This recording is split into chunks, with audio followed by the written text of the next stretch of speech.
Mai sunteți cu noi aici? Haideți, patronat, puțin atenție, da? A obosit cineva? Hai că vă place. Vă dați seama la sinagoga acolo cu Titus, cu băieți?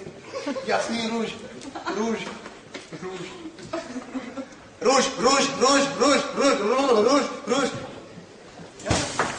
Mai facem ceva? Hai să te văd. Ce fac? Iar? 50 de săptămâni? Da, la fel. Băi, dar salatul azi nu Avem. Mai senzor, mai excitat acolo, mai fac în seama, mai săr pe cuvânt, astea, mai... fac așa, dacă fac așa.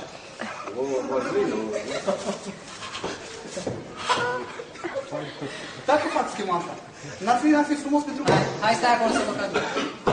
Hai, Dijon! Fă ce vrei tu, hai!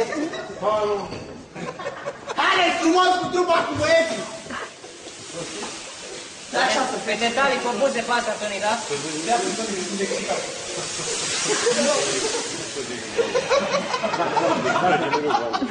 Hai, atenție!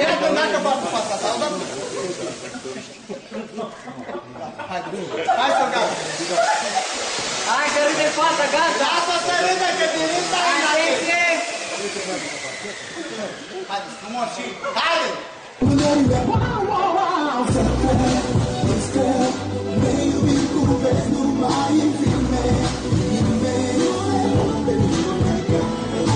Hai, excitat-o!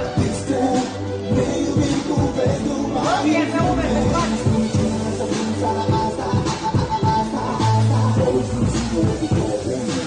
Sărută, hai, mă mută, bravo!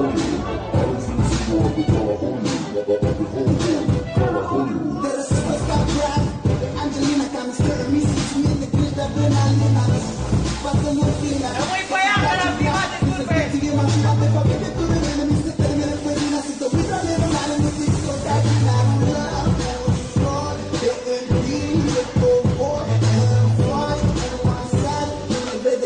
Stop, foarte frumos.